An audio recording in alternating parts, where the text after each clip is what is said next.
Sante Partnership Program has made it easier for people to venture into business.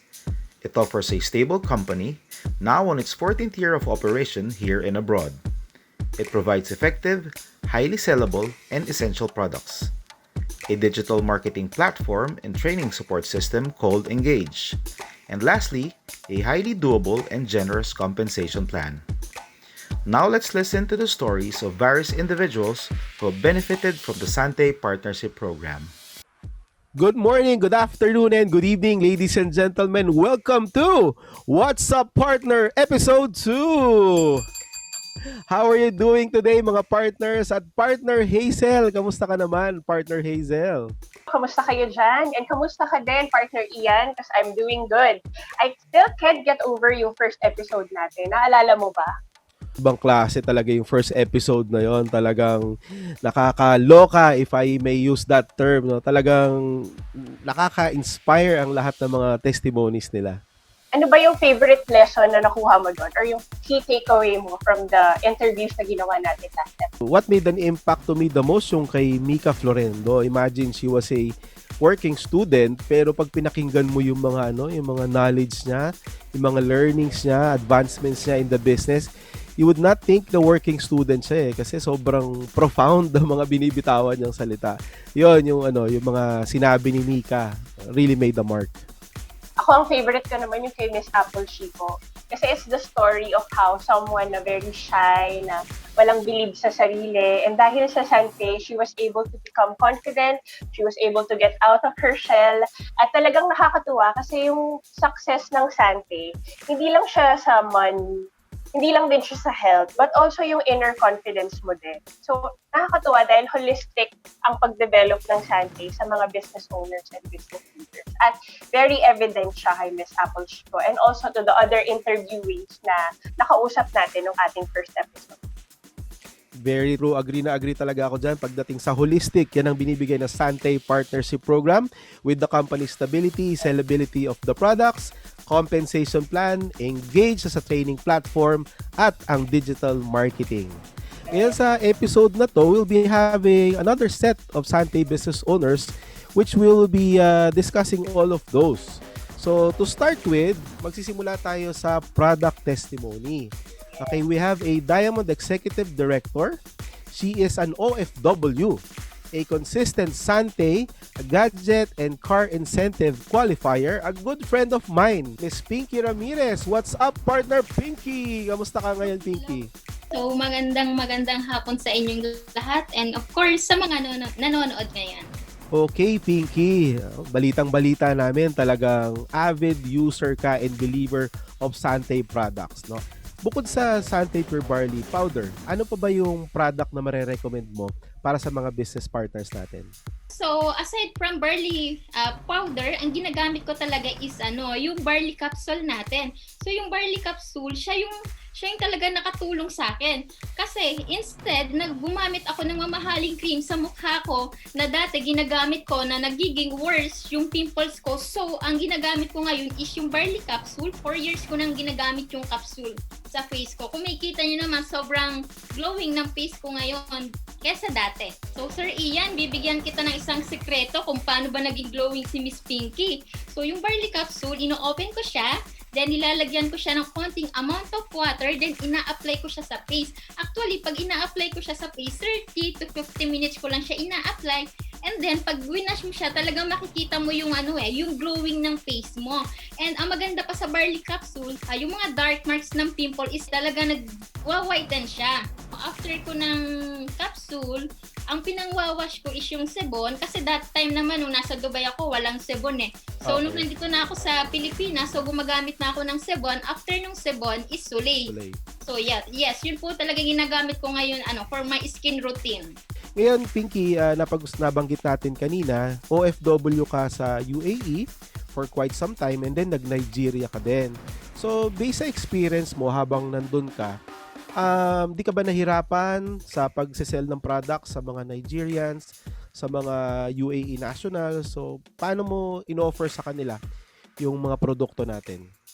Actually, Actually, Sir Ian, hindi ako nahirapan mag-selling, of course, ng products natin kasi binenta ko yung before and after ko. Kasi sila yung una nakakita kung gaano karaming pimples yung mukha ko dati. So, shinare ko sa kanila, binigyan ko sila ng sample para matry nila, and ayun nga, unti-unti nilang na yung products natin na sobrang effective and so amazing.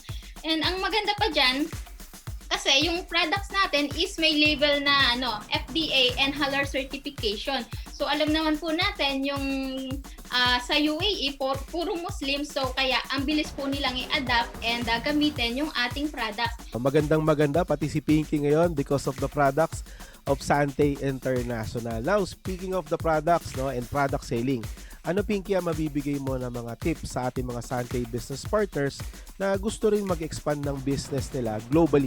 Ako kasi, para sa akin, ang ginagawa ko kasi is kapag may products ako, talagang hino-hold ko siya, hinahawakan ko siya, then picture, then pinupost ko sa page ko o sa Facebook. Kung may kita mo, Sir Ian, yung Facebook page ko is puro mukha ko, puro products, kasi yung ibang customer natin or client, hindi kasi sila basta-basta naniniwala. So talagang tinitingnan muna nila yung profile kasi meron ibang customer na i-stock muna tayo bago po sila maniwala and bago nila subukan yung products natin. Wow, ang galing naman talaga, Pinky. Imagine, yung sa iba, titignan nila yan as misfortune, malas ko naman kasi tinubuan ako ng sobrang daming acne tsaka pimples. Pero yan pa yung nagamit mo, Pinky, para talagang ma-promote mo yung ating negosyo. Maraming salamat, Pinky. Napakalaking tulong ng mga tips mo sa amin pagdating sa Sante products, tsaka tips na rin kung paano makakabenta ng mas marami, hindi lang sa Pilipinas, kundi sa abroad. Maraming salamat. Our product testimony for the Sante Partnership Program for this episode, Miss Pinky Ann Ramirez.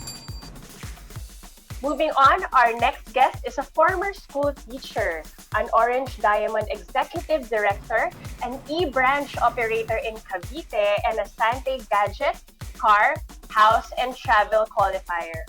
Please welcome Miss Mercy Baldalovar. What's up, partner Mercy? What's up, Ma'am Hazel and Sir Ian? Like I've mentioned earlier, Miss Mercy, narinig ko na you were a former school teacher. I'm curious kasi do you apply yung teaching techniques mo to the Engage training? And how do you do that? Yeah, alam naman natin na ang classroom very dynamic and diverse ang mga students yan. So, ang teacher to teach effectively, kailangan talaga may teaching technique. My favorite teaching technique, of course, is the storytelling. Kasi whenever I teach language and reading, I use storytelling technique. At alam ba natin na ito yung original form of teaching technique? Why? Because it fosters emotional connection, emotional intelligence. Whenever I use this technique, the learners easily connect to me and I captivate their attention. Ganun din sa ating Sante business, of course. So alam naman natin, as old saying goes, facts tells, story sells, diba? So whenever I want the partner or the customer to buy the product, I tell my story about the efficacy of our Sante products. And whenever I want them to buy the opportunity, I sell them my success story. Naku, Miss Mercy, talagang totoo yan. Very important ang storytelling, lalo na in terms of marketing or in business. And nakakatuwa kasi while you were speaking, talagang nakaka-captivate mo ko. Napapag-listen talaga ako kasi napaka-klaro, napaka-relax. And nakakatuwa din marinig po kayo mag-speak dahil parang teacher talaga, very comprehensive. So nakakatuwa itong learning na ito. So how do you think Engage training helped you as a Sante business owner? Kasi in the first place, kayang-kaya mo na mag-public speaking. So coming to the Engage training, ano pa yung naitulong nito sa inyo?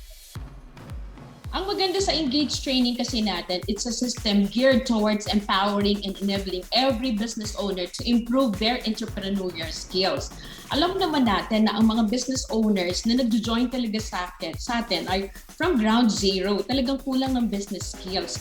So, ang nakatulong dito sa amin is gamitin ko yung metaphor na greenhouse. Ang Sante Engage training system is like a greenhouse that whenever I grow myself in terms of attitude, business skills, ganun din yung mga bagong business partners natin. So we grow together in this engaged training system. Ang maganda dito, we are taught how to sell the products, how to sponsor, and how to sustain. At ang good news pa dito, during this time of pandemic, this system literally helps us raise the bar in growing our Sante business. That's very nice to know, Miss Mercy. Talagang napaka-helpful ng ating Sante Engage trainings, lalo na sa ating mga business owners that are starting from scratch. Pero nakikita natin na even yung mga mahihiyain biglang nagiging confident, hindi lang sa kanilang success, but also sa sarili nila to begin with. And ang last question ko na lang, Miss Mercy, is what's your favorite or what's the best lesson na natutunan mo sa Sante Engage training na madadala mo pa in the future and share mo sa amin? We all know that we learn so much from Engage trainings, from the roster of speakers, from our CEO to the top leaders. We know the business knowledge and all. Pero ano yung nakastrike sa akin the most? It is the value of unity and diversity. So alam naman natin na mga business owners din natin ay diverse, diba? So pero would you imagine that we came from different social backgrounds, social class, but what I've noticed is everyone is united. We move as one. Kitang-kitang mo talaga yung unity. As one team, as one Sante, and one family. We collaborate, we cooperate, and we help one another. Now, gusto kong bigyan ang ating mga Sante partners ng tips how to prepare a meaningful and educational talk. So this will be very, very useful when you prepare your training program. Now, first, you must bear in mind, know your purpose. What are you trying to drive at?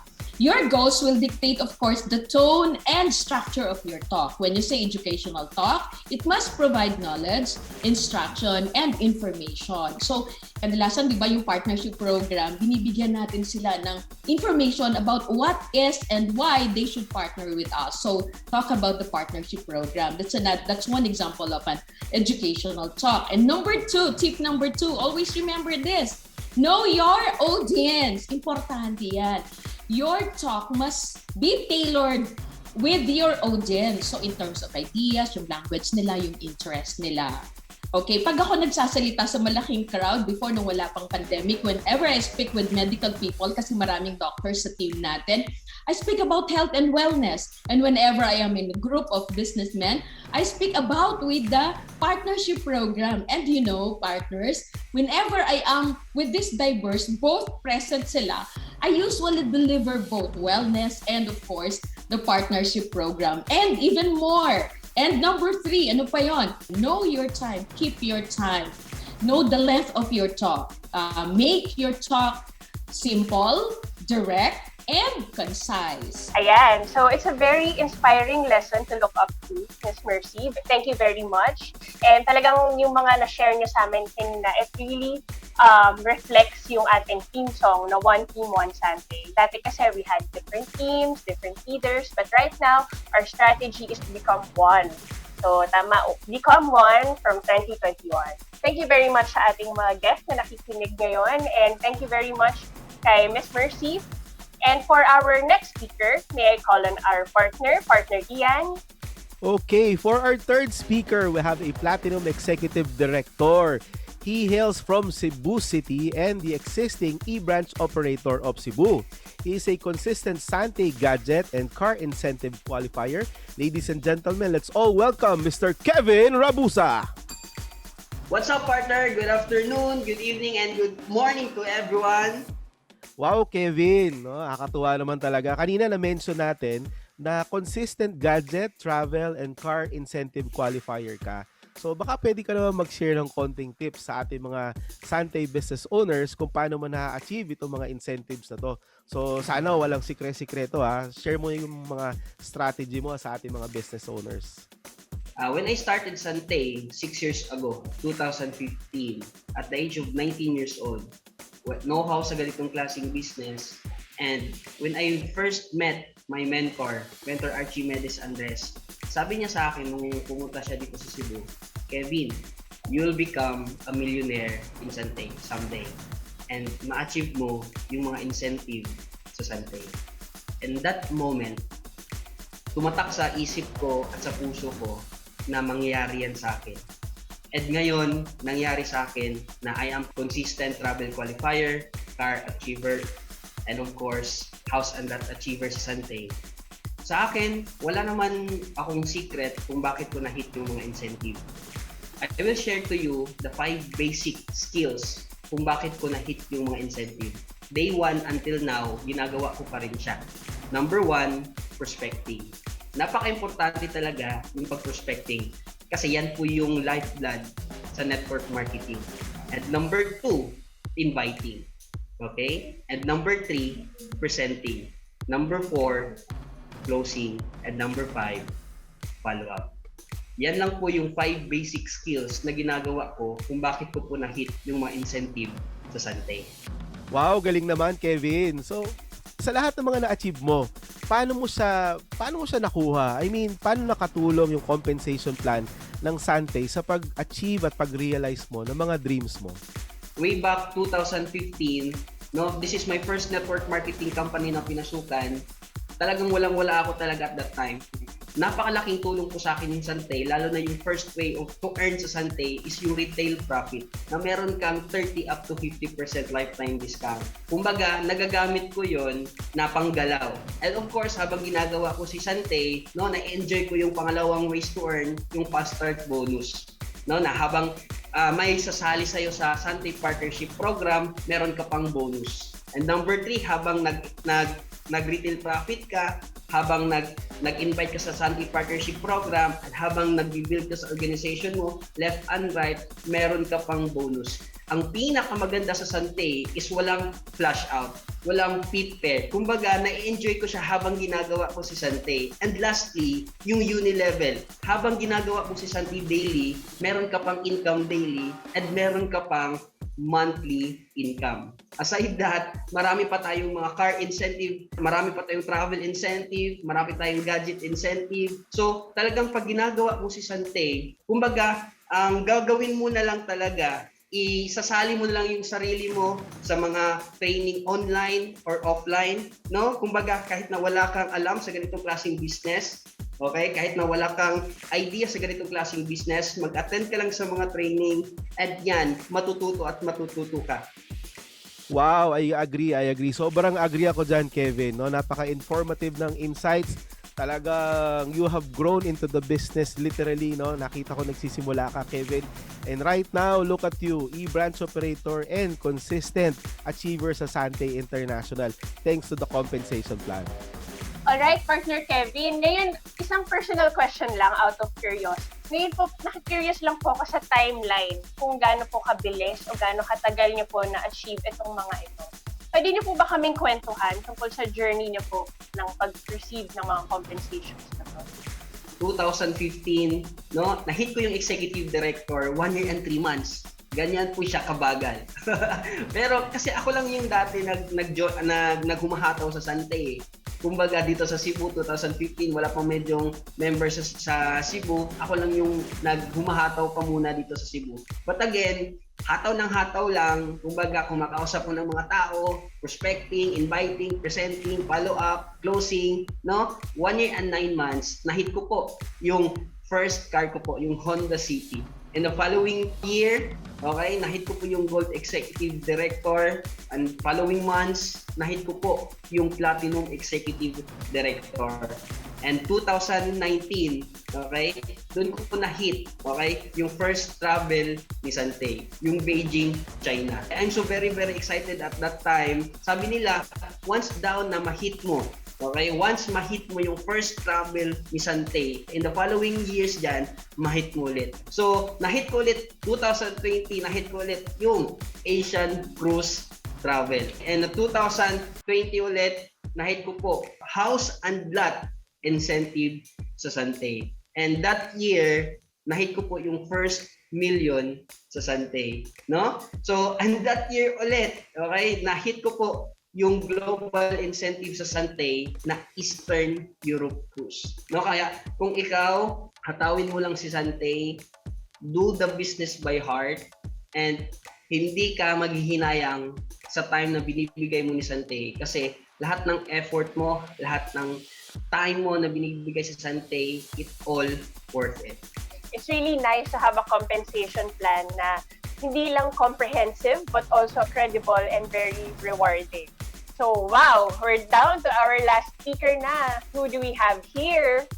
He is a Yellow Diamond Executive Director, former merchandiser, and a consistent Sante Travel Incentive Qualifier. Sino kaya ito? Here with us is Mr. Michael John Likayan. What's up, partner Michael? What's up, partners, no? So, ako pala si Michael John Likayan. I'm 30 years old, but I'm doing this Sante business for more than 8 years. Wow, thank you, Sir Michael. Ang tagal na rin ng 8 years. Question ko lang, since most of us are in a work-from-home setup, many are going into digital marketing. Alam natin yan, ang social media. Ikaw po ba, Sir Michael, how do you maximize this platform for your Sante business? Now, since work from home, karamihan, dahil sa pandemic po, ang mga tao ngayon ay focus on social media. So, they stay and spend 4 hours a day. So, before I share how I maximize, so, unang-una, hindi ko alam kung ano itong digital marketing, no? So, ang ginawa ko is nag-learn ako through online expert and nagre-research ako on Google, YouTube, and doon ko nakita Ma'am Hazel, no, sa dami-dami ng social marketing, no. So si Facebook pala ang the biggest and easiest way, no, sa digital marketing. So meron siyang 2.4 billion worldwide Facebook active users, and sa Pilipinas only meron siyang 60 to 70 million active users. So doon ko nakita nga napakalawak talaga. So doon ko minaximize ko na. So ang ginawa ko, in-apply ko, minaximize ko lahat ng natutunan ko, nag-self-trial ako muna, nag-paid advertising via Facebook. So, si Facebook na mismo nagma-market para sa business ko. And ang good news niya, no, nagma-market din ako ng organic posting. So, by posting on my Facebook account and Facebook group, so ang gawin lang natin is mag-join tayo sa mga Facebook group upang pwede tayo makapag-market doon ng organic. So, ang good news niyan is ginamit ko po si Facebook, no, yung pinaka the biggest na social platform ngayon. So, ginamit ko siya to communicate my business partner, business owner, and even my prospect international and dito sa Pilipinas. Thank you po sa inyong tips, Sir Michael. Oo nga, no, ang Facebook kasi talaga, yun yung biggest platform ng social media. At lahat ng users talaga nandun. And also, lahat ng brands nandoon din. Maraming competitors na nandoon sa social media platforms such as Facebook. So, kayo ba, Sir Michael, how do you differentiate yung online strategy for your Sante business versus the competitors? How do you stand out? So, paano naiba ang aking diskarte online, no, sa aking business kumpara sa competitors ko?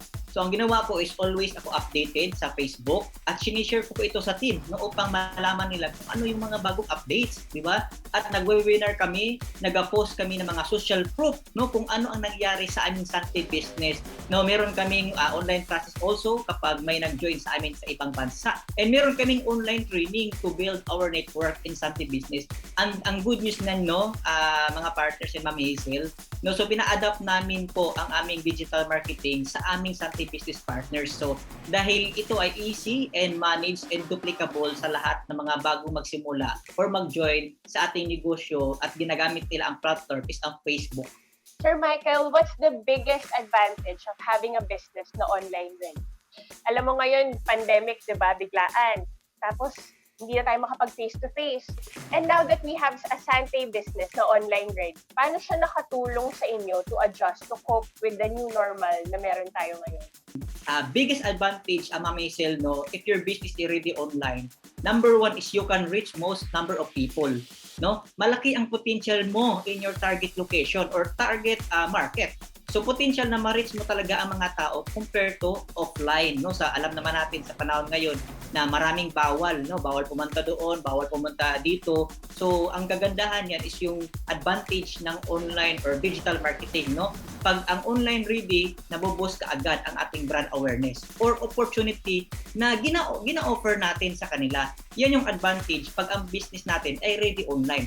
So number 2, easy to manage, no, since online na siya compared to traditional market na kailangan pa natin pumunta doon, no, magtayo pa tayo ng mga physical store, mag-commute or other expenses. So ang kagandahan dito sa digital marketing, Ma'am Hazel, no, ang kailangan mo lang is ang cellphone at internet connection. And ang good news niyan, mag-follow ka lang sa senior partner mo kung ano yung natutunan niya sa online na pwede mo i-apply. So number 3, we have a dashboard, no, e-commerce ready. Napakaganda, Ma'am Hazel, dahil very transparent po yung e-commerce natin sa Sante Business. So, makikita natin doon transaction natin pagdating sa product purchases, no, business transaction, kung merong mga business owner na nag-join from different places from the Philippines, and even international. So, napakadali. Di ba makikita natin very transparent kahit ikaw ay hindi marunong mag-double check ng iyong e-commerce. Ang kagandahan is nandoon na lahat. No, even yung commission, makikita at makikita mo bawat araw na nandoon. The number 4 is pwede natin siya i-leverage, no, sa ibang business partner. So, easy to share and reach prospect. And number 5, support ng business partner and senior partner. Even our company, no, Sante Engage, is easy and accessible like we have Sante Engage from Monday to Friday, 7 p.m. in the evening. And meron din tayong Saturday, no, 3 p.m. to 7 p.m. So yan ang advantage kapag online na yung business mo, online ready na. Agree ako sa inyo, Sir Michael. Partnering with the business that is readily available online can make yung business natin manageable and very easier to promote. And nakakatuwa dahil si Sante, lalo na nung nag-start ang ating pandemic, ang ating new normal, talagang nag-level up din si Sante in terms of programs online. Nagkaroon ng maraming platforms para mapadali ang buhay ng ating business owners, nagkaroon ng e-commerce na mas maganda. Talagang improving talaga si Sante to cater to all business owners with digital marketing needs. So, thank you po, Sir Michael, for sa lahat ng mga share mo. Thank you din sa mga tips na binigay niyo sa amin. So, thank you rin sa ating listeners dyan. Nagte-take notes ba kayo? Dahil napaka-malaman ng ating talk na binigay ng Sir Michael. Wow, I've learned so much today, Partner Ian. Tama ba? Oo naman, napakarami nating learnings ngayong araw na ito, no? Especially on digital marketing, no? Kailangan talagang updated sila sa latest trends on digital. Ako, one thing I learned sa ating mga na-interview ay yung kay Miss Mercy. Ang ganda ng sinabi niya na knowledge is power. Na kailangan mo pa rin ng knowledge and the right information before you actually go in front and speak. Kasi kahit gaano ka ka-engaging, kahit gaano ka ka-interactive or enjoyable pakinggan, kung hindi naman tama yung sinasabi mo or wala kang sapat na information, sasabihin mo, it's all nothing. So, coming from a teacher, a former teacher, that's very important talaga. And it's something that a lot of business owners should learn from. So, ako sa inyo, balikan nyo yung interview ni Miss Mercy at mag-notes kayong lahat. Tama ba, Sir Ian? Nag-notes ka ba? Ay, nag-notes talaga ako kasi baka magpa-exam si Miss Mercy. Para sa akin talaga, kompletos recados, no? Pero isa talaga nag-mark sa akin is digital marketing. Kailangan talaga updated ka with the latest trends in digital marketing. So what are you waiting for, Sante partners, no? Partner with us with Sante now. The best thing I learned is that you can get all these, lahat na binention ng ating business owners, saleable products, supportive engaged training, rewarding compensation plan, digital marketing, all ready in one business. And it's easy. You just have to join the Sante Partnership Program. 100% true, Partner Hazel. For me, natutunan ko na dapat talagang updated ka sa lahat ng digital marketing trends at hindi ka dapat nagpapahuli sa lahat ng live trainings ng Sante Engage. So what are you waiting for? Partner with Sante now. This has been Christian Pagkanlungan, your partner and assistant manager for training and development. And I challenge you to get engaged. And this is Hazel Paras, your partner and creative supervisor for Sante. See you on our next episode. Partner with Sante so you can be part of something big. Sante is true to its mission to help people live better lives. For inquiries, you may get in touch through the following.